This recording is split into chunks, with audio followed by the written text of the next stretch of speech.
The final exam is something that you will download from and submit to Blackboard Learn at the end of the semester. The instructions for the final exam will become available to you at noon on Thursday, December 7th, and I definitely recommend that you download those instructions as soon after that point in time as you can. The instructions are, the exam is due at 11:59 p.m. on Friday, December the 8th. So you basically have the exam in your hands for about 36 hours. And the final exam may not be submitted late. It's the end of the semester, and so it has to be turned in on time so that I can get everything graded. The final exam has two separate components, but you're going to upload everything in a single document file. And each of those two parts of the exam is worth 25 points, so collectively it will be a 50-point exam.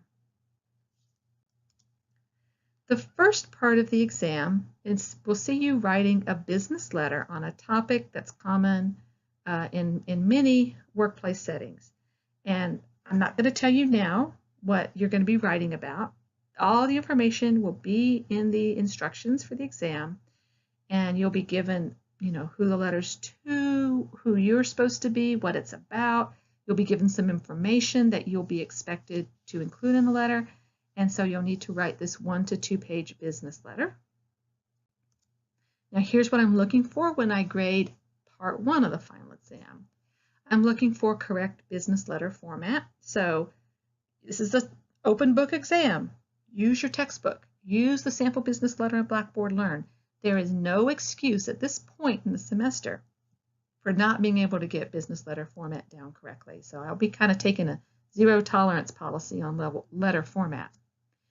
The assignment's going to ask you to include specific information in your letter. You'll be given that information, but you'll want to make sure that you include what you're supposed to include.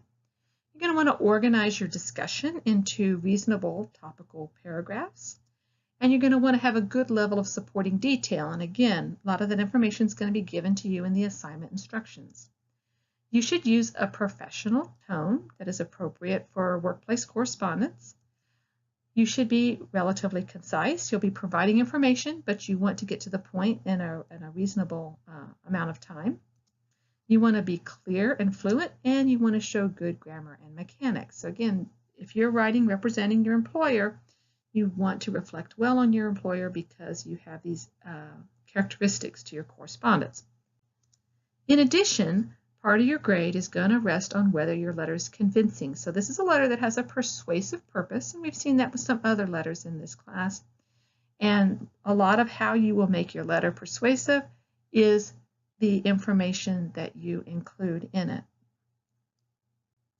Now, the second part of the exam is completely different from the first part. So they'll be in one document. I don't want to have to open up two files, but they aren't related to one another conceptually. In the second part of the final exam, you'll be asked to write a 350 to 500 word analysis of the strengths and weaknesses of a technical document that you will get in the exam instructions. So the exam instructions are going to give you something like a letter or a memo or an email, whatever it may be, and you're going to talk about this. Now, you don't have to use a specific format in this part of the exam. So in the first part of the exam, you had to write a business letter. You had to correctly use business letter format. This one does not require you to use like letter or memo or email format. Nothing like that. It's a little bit more like a discussion post that's organized into paragraphs or like a little essay. So don't worry about format, at least not in your own writing. What you'll be discussing in your analysis, though, will include the original document's use of correct professional format. So, for example, if what I provided to you was an email, does it use correct email format? If it is a memo, did it use correct memo format? And so on and so forth. So you want to say if it did or if it didn't. You're going to talk about whether the original document I gave you organized its information well. Has it organized information into paragraphs that are clear topical paragraphs? Does it sort of, go from one topic to another in a logical fashion? Does the document I provided you show good awareness of audience? Is it being formal if it needs to be formal because of the audience it's addressing? Is it being technical, or is it appropriate for a general audience, depending again on who is the audience that it's supposed to be addressing? Is it hitting the mark here? Is the language used in the discussion I provided you appropriate? Is the tone right, for example? Is it choosing a professional tone? Has it paid attention to editing and proofreading? You know, did the person who created the original document use good grammar? Did they spell check? Stuff like that.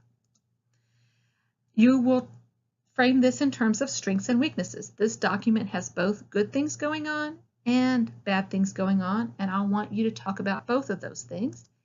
But then I'll also want you to talk about overall usability, which basically means considering the good things you see and considering the weaknesses, the bad things you see. Could you actually send this out? Or are there too many problems that it needs to go back to the drawing board, and whoever wrote it would actually need to totally revise it before it should leave their hands or their computer? So that's kind of what we mean. So in terms of the criteria for grading your submission, this is what I'm looking for. Was your analysis of the document I provided accurate and strong? So what I'm looking for there is, did you pick up on all the things that were good things? And did you pick up on the things that were bad things? Did you get that right? Or did you maybe miss some things or misinterpret some things? I'm looking for whether your analysis is organized into logical paragraphs. Now, here's a free tip. You're supposed to discuss strengths, you're supposed to discuss weaknesses, and you're supposed to discuss overall usability. If it were me, I would write a paragraph about the strengths, a paragraph about the weaknesses, and a concluding paragraph about the overall usability. Now, you don't have to do it that way, but that would be a logical approach, in my opinion. You're going to need to have a certain amount of concrete examples to back up your analysis. Now, I don't need an exhaustive list of examples. If you're saying this person has a lot of problems with grammar and editing, I don't need you to find every single problem. Just point out one or two to illustrate whatever it is you're talking about. Make sure you are discussing both strengths and weaknesses. Don't only discuss weaknesses and don't only discuss strengths. I want to see both. Your own tone should be reasonable for this assignment, which is probably a semi-formal, somewhat professional tone, but it's not going to be super formal here. Although you're adding a specific detail, you should be somewhat concise. This should not go on for 2 pages or something.